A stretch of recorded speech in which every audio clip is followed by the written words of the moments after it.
This morning we are talking about sins of omission in leadership. And the two passages that were read to us, one from 1 Samuel chapter 2, verse 12 to 26. That one talks about an omission of parental responsibility. Eli did not tell of his children when they were still young about the significance of the temple and all the activities that are upheld in the temple. So when they grew up, that for the things of God, for the whole things was not in them. Like the Baganda say, akacha mamamera, boka golola obukulu, kamenyeka bumenyes. They talk about a stick, a plant. When it is germinating, that's the right time for you to put it right. But when it is already old and it is hardened, you cannot put it right. So if you come out in your old age and you are trying to correct your children whom you never corrected while the going was still good, then it was too late for him to do that. He was an old man, and now he was crying and grieving because of the parental responsibility that he absconded from. So that was omission. You omit parental responsibility. Somebody said that the tears, you don't want your child to cry now, you, the parent, will cry them tomorrow. The tears that you don't want your kid to shed now, tomorrow you will be the one to do what? To cry them. So it is better to be harsh on them, to train them in the way of life while they are still young, so that even when they are old, they cannot live it. So today let the Lord challenge us on sins of omission. What are we omitting as parents, as leaders, as lecturers, even as students? Then when you come to James, you heard that verse. It's a strong verse. Verse 17. James 4 verse 17, it says that any person who knows the good he ought to do and does not do it sins. He commits a sin. You know the right thing to do, but you omit it. Omission is always deliberate and intentional. You know the right thing to do, but you do not it. And I love James because James is a very practical epistle. Sometimes people thought that is in controversy with St. Paul, because St. Paul talks about faith, and grace alone. We don't get saved through the works of the law, but we get saved through faith and grace. And James seems to be contradicting with him, but he's not actually contradicting. James is just putting across. He says, yes, we are saved by faith, but faith without deeds is dead what? Is that faith? And somebody say that practice is the life of religion. Practice is the life of everything that we do, not only religion. If you know the right thing and you are not practical about it, your religion is lifeless. If you are an entrepreneur, you are doing a Bachelor of, science arts in entrepreneurship, and you don't even have a kiosk, there is no practice in what you are doing. So that education is lifeless. It is lifeless. Practice is the life of everything that we do. And that's what St. James is talking. When you read the entire letter of St. James, you'll find a lot of advice on charity. You cannot see your brother suffering. Your brother says, I slept hungry. And you say, let the grace of God be sufficient. That is impractical religion. It is a lifeless religion. And our Archbishop used to say that okuyamba katono kusinga okusaasira okungi. A little help, a little act of help is worth thousands of sympathies, verbal sympathies. So this is what we are talking today. We are talking about omitting. Omission is a sin that we confess. You know, there are sins we commit, but there are things that we omit. So what is omission? Omission, in principle, number one, is knowing the right thing, but do otherwise. I want to say that plenty of unhappiness and dissatisfaction springs forth from the good we omit than from the wrong we commit. A lot of the dissatisfaction we are living with springs forth from the good we omitted rather than from the wrong we committed. An evangelist known Billy Graham, a world evangelist, one that we all know, was asked in his old age, you preach the gospel, but what is the one thing you would want to correct had you been given the opportunity to reverse your life? You know, when somebody asks you such a question, you begin to look at your life and reflect on it and see, did you omit something that is causing your regret now? What is the one thing that you would regret about life? And Billy Graham said, one thing I omitted from my ministry was reading books. If I had time and opportunity to reverse my life, I would read more and pray more. Hallelujah. This is a man who touched millions, but he has that one thing that he omitted and is causing some kind of regret and dissatisfaction in his life. Some of you would say, if I could reverse my life, I could serve and love my parents even more. Personally, there is a lesson I learned. I was a lay reader in Kayunga, a church called Trinity. There is one thing I omitted, and I lived to regret it, although the Holy Spirit later used it as an experience to teach me a lesson. A dying woman sent for me. You know, she had heard me preach at a funeral. I did not know her, but she knew me. So she was on her deathbed and said, you go and bring that younger lay reader who preached at such and such a funeral. I want to see him right now. People came and told me, this woman has sent for you. She says we should go for you. I said, no, I have some gardens to attend to. Let her be patient. I will come later. I will come later. I continued with my garden work. She sent another group. Then I realized, oh, this is serious. I said, let me get the chief warden so we can come together. I'm following the Anglican routine. You don't go for pastoral without a warden. So the warden also took her time to come and give me company.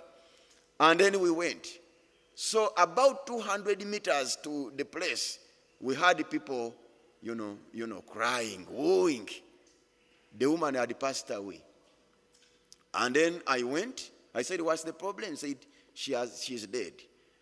You know what touched me was that there was a note, a shilling's note in her hands. And said, she died pleading that if this lay reader wants money, take this money to him so that he can come. I wept more than the mourners there. And I asked them, do you have an idea what she wanted to say? She said, no, it is a private matter. None of us knows what she wanted to tell you. I lived to regret that. So sometimes I learned as a pastor that sometimes I need to beat routine. I need to overcome routine. Sometimes the things we follow rigidly, can cause regret. It's one responsibility as a leader I omitted and I lived to regret it. So now today, sometimes I tell my vice chancellor when he says, we have a meeting and we're waiting for you, said, I'm attending to somebody. And my vice chancellor at the university, I have taught him the role of a pastor. And at least I give you the first 5 minutes to listen to you. I said, let me listen to what you have to say. After listening, I can say, can we postpone this to, 1 hour? Let me go and attend a meeting. If you agree, then I do what? But this idea of I have a meeting, I'm busy. The things we omit can cause permanent regret in our lives. The acts of charity we omit. The acts of charity we omit. Do you know that we are praying, and some of our brothers are suffering? I was watching over the television, people from eastern Uganda eating termites. They don't have food. And in Kampala, people are pouring food on the rubbish pit. And the pastors are omitting this responsibility. We are soliciting, money to buy expensive cars. None of us is telling our Christians, please let us contribute food and we take it there. Let us take clothing. We have more than we need and people are suffering there. The acts of charity, that's why St. James is saying, your religion without actions is a dead religion. Practice is the life of religion. We cannot hear people suffer. We cannot see people suffer.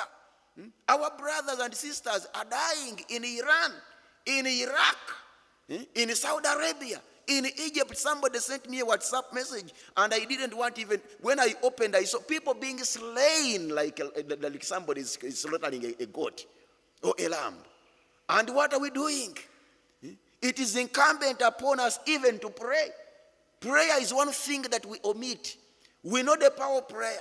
We know the function of prayer. But sometimes we talk more and pray less. We talk more and pray less. We know all the scriptures. If my people called by my name will humble and pray and seek my face and abandon and forsake their unrighteousness, I will attend to them and, reverse the evil I had planned against their nation. The things we keep quoting and none of us is doing something. My evangelism lecturer, professor in Michigan, USA, told us that he does not believe in quoting persecution. That the persecution can come as the grace of God. But sometimes we can quote persecution. In fact, he says persecution is sinful. Persecution, calls upon our warfare. He's a man who served the Zinacanteco tribe in Mexico for 30 years as an evangelist. And because of his work of evangelism, people were killed. People were persecuted. And this man said, I cannot sit here and say, pray or say, people, this is the will of God. It is never the will of God. I must do something. He went and contacted the president of America. Do something. People are persecuted for their faith, their freedom, their right. Their right to worship is being violated. And you cannot stand here and you cannot stop here. Like people were dying in Rwanda and the governments were keeping it silent. Governments were omitting their responsibility. The UN withdrawing their members, just withdrawing them so that people can go on and kill one another. And the man mobilized the governments. He went and talked to the president of Mexico and put pressure upon them until governments heard and woke up and started to wage war against the people who are persecuting, and then persecution, stopped. Sometimes we need to be advocates, to be mouthpiece of God, to speak up against the evil in the world. So the things we omit can actually bring disastrous effects upon God's people. Hallelujah. So I've said that knowing the right thing, but do otherwise. That is the omission. Number 2, omission is to ignore or neglect a moral responsibility. I have already demonstrated this in the example of Eli and his sons. A responsibility that belongs to you as a leader. What is it that you are being called to do that you are omitting? Ignoring a responsibility. Number 3, evangelistically speaking, omission is not to blow a trumpet when you ought to. Evangelism is about sending a warning signal to the world that the world is living in danger. It's about blowing the trumpet. The blood of the people who die unconverted when we are not witnessing for Christ is upon our heads. Hallelujah. Hallelujah, Jesus. Yes. There is a lady, she died, I think, in the 90s, the wife of Pastor Mulinde.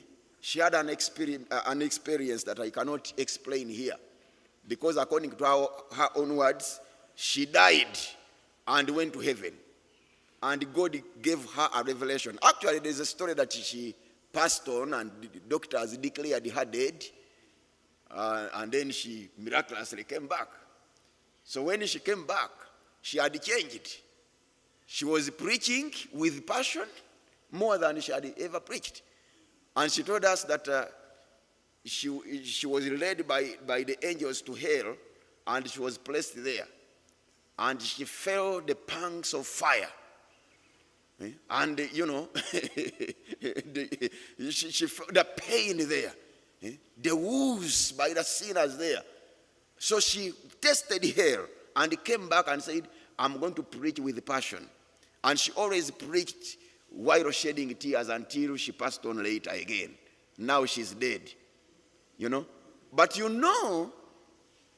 she told us that my prayer would be that God take all evangelists to hell for even 1 second. They will come back and change it. They will come back preaching a different message. That if God took you for a tour, if you are called to be an evangelist, God leads you to hell even for what? For 1 second. Because we don't have the image, we don't know. The mental picture of hell does not. Some people have come even to the extent of believing that heaven is not real, hell is not real. They think it's a creation of the mind of a man. They think it's like Karl Marx said that religion is the opium of the masses. It's something that God did not make man in his image, but that man made God in his image. It's something that we created to relieve ourselves of stress. So if you have come to that extent, maybe her prayer should be justified during our time. That God takes us there even for what? For 1 second. Because we are omitting this responsibility. When we come, we preach like heaven does not matter, like hell is not real at all. Not with passion at all. So we need to blow a trumpet. We need to take on our responsibility because, people's lives are at stake. People's lives are at stake. Figuratively speaking, omission is not lighting the candle when you have one and there is darkness. Imagine a situation where there is darkness. Omission is not lighting the candle when you have one and there is darkness. Rick Warren said, we often complain about the darkness we have. We often complain about the darkness when we have the candle we have refused to light. You complain, you cast the darkness. What is better? Darkness there and you cast it, you reject it in Jesus' name, you despair it in Jesus' name when you have one candle. Actually, Numbers, my MP, Honorable Numbers said, I don't care if I make a statement today and you think I cannot change anything because I'm one. I believe that I have one candle, I'll light it. I believe that another person will also light his. And eventually we shall have 100 what? Candles, 1,000 and 1,000,000. And we shall set all Uganda upon light. And I agree with her. Hallelujah. Our efforts may look feeble, but we combined, if I take on my responsibility and I don't omit it, I shall believe that another person is doing it somewhere else. If I'm an Elijah, I shall believe that there are 1,000 other people, prophets that God has consecrated for the purpose of his ministry. Amen? Sometimes when you are praying, you feel like you are alone. That your prayers are hitting the wall. You say, what can I do to change Uganda? Persecution is taking place. Muslims against Christians. Can I change anything in the world? Have faith that the Lord who has stirred up your faith to begin to pray is also stirring up many other elsewhere. I have been amazed when I think I'm the only person praying. You go to Mbale, you find brethren there praying. I went to Twankole, wow, wow, wow, wow. The church there is on fire. Every direction you go, you find people. God is planting people. God is positioning people to carry on the responsibility that is going to lead this world, that's going to change this world, that's going to transform this world into his powerhouse. Hallelujah. Beautiful his glory. Praise the Lord. Omission is activating the loud side of the commandment.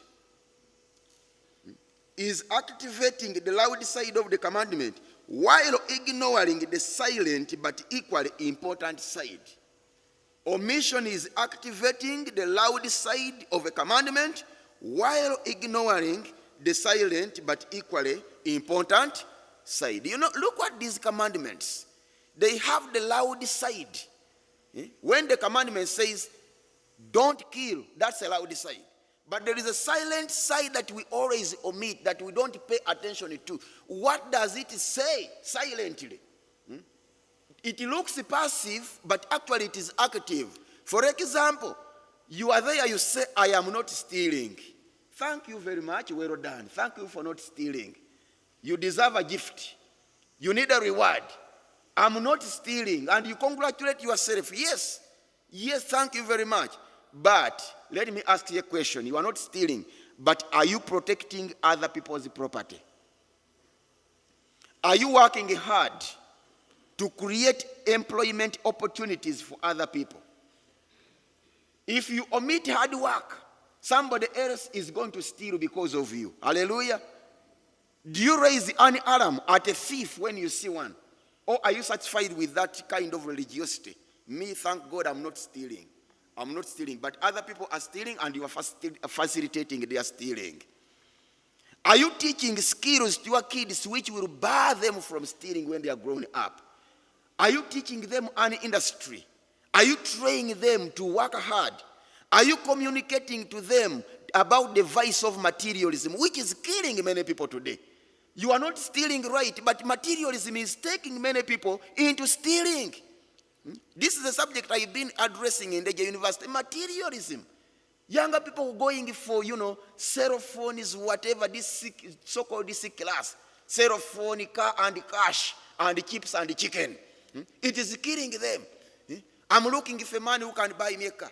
I'm looking for a man who can buy me a cell phone. I'm looking for a man who can take me and have chips and chicken. They think chips and chicken is very good food. It is one of the cheapest food. It's younger food actually.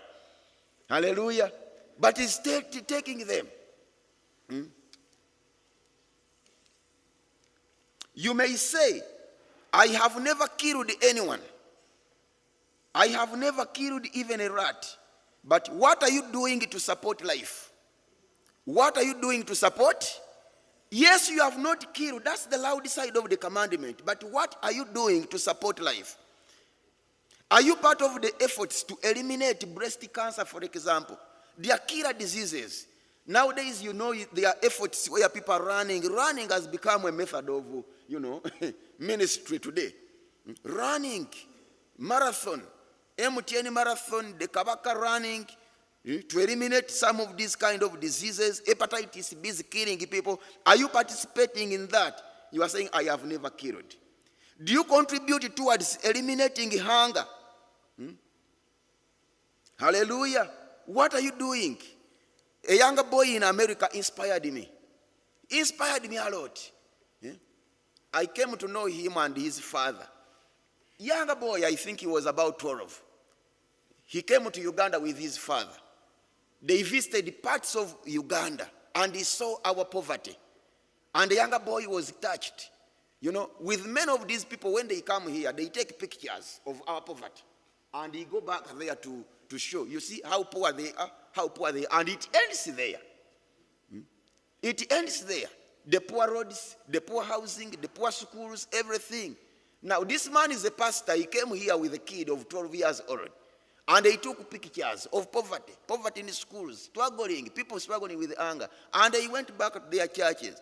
And the pastor said, you see, people, you should learn to appreciate God for what you have. Look how Ugandans live. That is the lesson the pastor learns. And the kid was going to challenge him. The kid was weeping. The kid told him, but Dad, I think we can do something. A 12-year-old tells Dad, who is a pastor, we can do something. Other than showing pictures and saying, people, you should praise God for what you have. Hallelujah. And the kid, this is a true story, they are my friends. The kid told the Dad, we can do something. And said, I'm beginning with my own finances.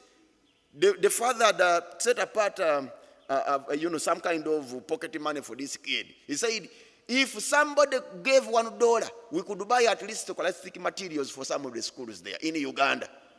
And he said, I'm consecrating my money for those schools. Tell Latimer, because I was there and was his friend, tell Latimer to come and tell me how I can take the money. Dad went to his knees and cried. Because now, if you are not going to see, the Holy Spirit is going to use the mouths of babes to communicate his will. Hallelujah. And Dad came back at the church and invited me and went and visited the church, and in my presence, the dad was crying. He said, people, let us do something. And they started to complain. They called it the $1 project. The kid started, it became the project of the kid. $1. Of course, some people were giving more and more and more. Even the kids were bringing. And then they started the school in Namuyenje, here in Mokono. They came back to that school. At least they started from there and started to facilitate the school and build it and do something. God is not calling us to do a lot. Even us, we should not wait for the bazungu. We can do something. You are relatively richer than your neighbor. Not so? Yes, you may think you are poor, but you are relatively richer. I'm relatively richer than somebody else. What am I doing? How can I be waiting for Americans to come and aid us when I can do something? This is a practical religion. Practical religion. It's not the WhatsApp mentality that has come into Ugandans today. You see somebody suffering and all your delight is in taking a photo so that you can post on WhatsApp. Somebody is drowning, you bring a photo, you are taking. Somebody is dying. You cannot help. You spread the photos of dying people. People are dying, you cannot do anything. Hallelujah. Practice is the life of religion. So this is what we have to do. I have never killed, but are you proactive? Are you pro-life?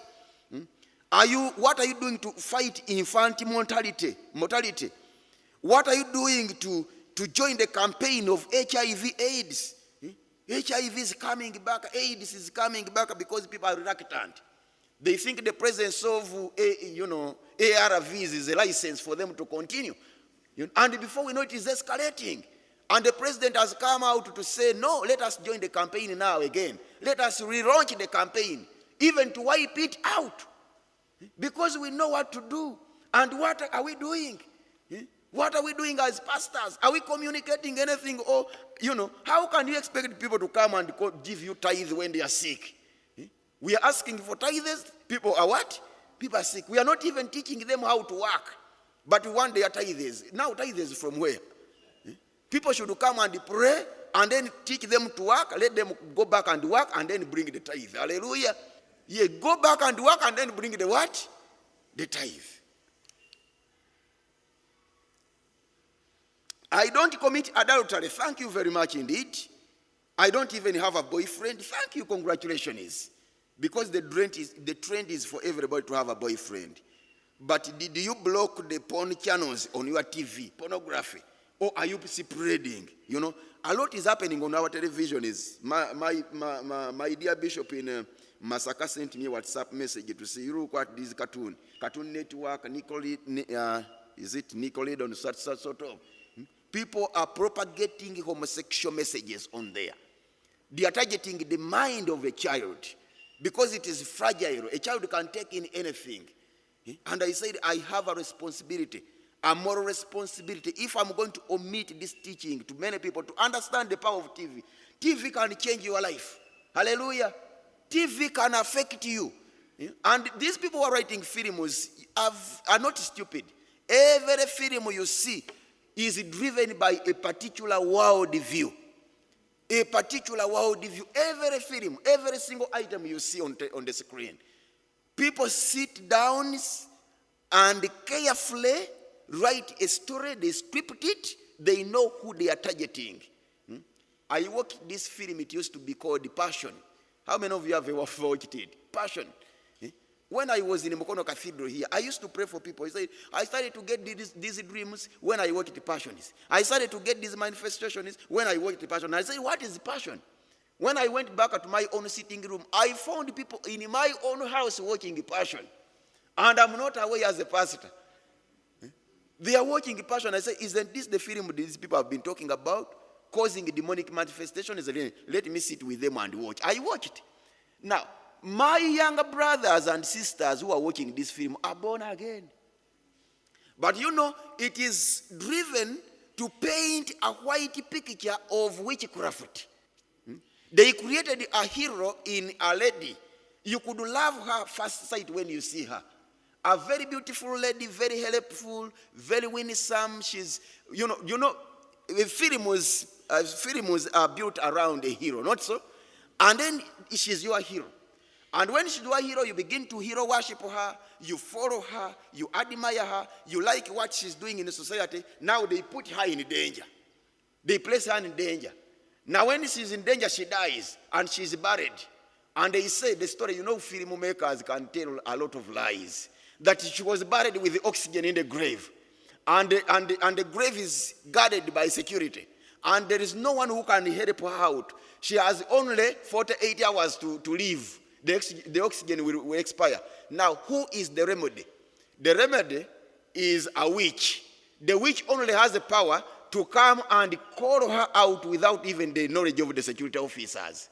But every time the witch is coming, she is delayed somewhere. And now my sisters and brothers who are born again are praying, you witch, you hurry. Now they are supporting the witchcraft scheme. They don't want, this film is captivating their world view, their mindset. It's conquering them and they are not aware. The writers of the film are aware that just step by step, one day at a time, this mind will be conquered. Just give them a little dose here, give them a little dose there, and I said, wow, we are dying. They are encouraging, they are cheering. When the witch seems to be breaking through to come to the grave, yes, you are getting there. And now the film puts them in suspense. That's the end of the...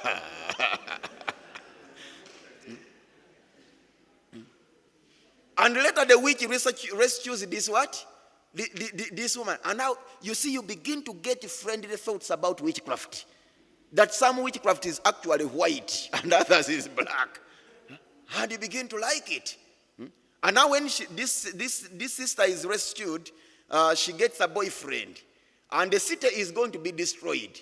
The city is going to be destroyed, but what is going to help the city not to be destroyed is for this girl to sleep with her boyfriend before they are married. Before they are married. But the evil people are trying to prevent them from sleeping together because they want the city what? Destroyed. Now what are my sisters and brothers praying for? Let them sleep. Let them sleep. Do it quickly.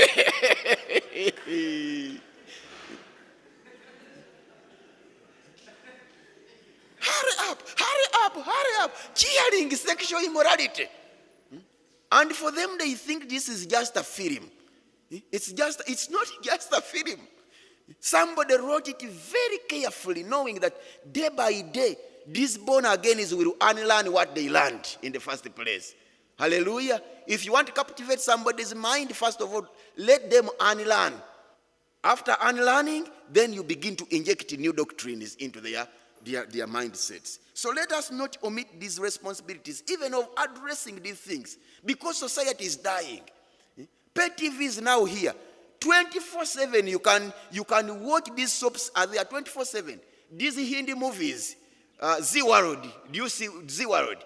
From the Hindi world view, planting the Hindi religion, Riyo kusamira in my language, kusamira itself.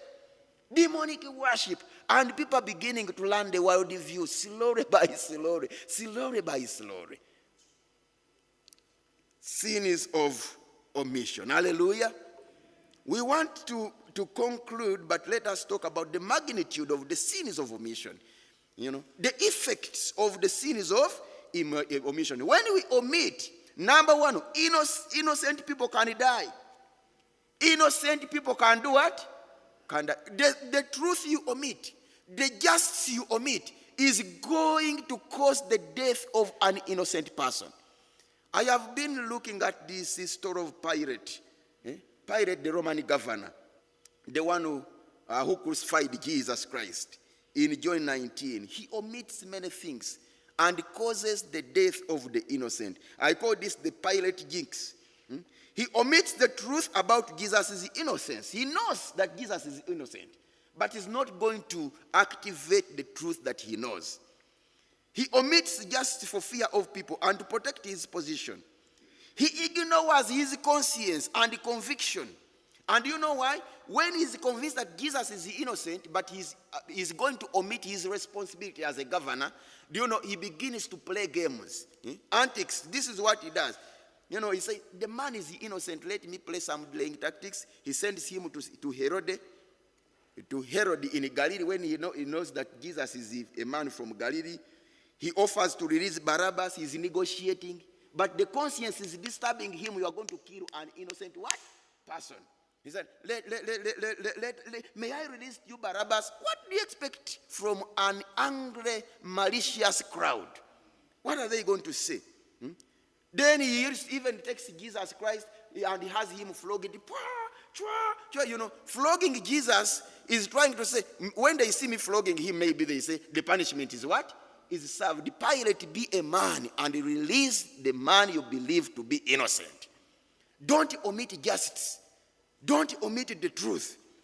And after that, he does something very stupid. He washes his hands. He's like, it's not my guilt, it's your what? It's your guilt. He thinks that you can just wash away guilt and sin. Omission is dangerous. He's overburdened by guilt. And later, even a more stupid thing he does is to get assertive on non-issues, on things of lesser weight. Do you know what he did? He brought a placard, placed it on the cross of Jesus. This is the king of the what? The Jews. And people came and said, no, that's wrong. Don't write like the king of the Jews. Say one who claimed to be the king of the Jews. Now he's assertive. No, what I have said stays said. That's a non-issue. That's in the first place what you should have said. When they were telling you are crucifying an innocent person, you could say, I have decided in my capacity. But now he thinks that you're playing with a placard. Hey, now I have authority. What I have written stays written. So when we omit responsibilities, we begin to act stupidly. We begin to act stupidly. So innocent people die because of our negligence of responsibility. Number two, injustice prevails over justice when you omit. Injustice prevails over justice. We omit intercession, knowing the power of prayer, and injustice prevails. Sometimes we are the ones who are withholding injustice in our country because we are not praying. We are not praying. We omit advocacy for justice. We see the voiceless, and the voiceless have no voice. Sometimes I sympathize with the babies in the womb. He's a voiceless. He cannot defend himself. The mother goes and murderously aborts him.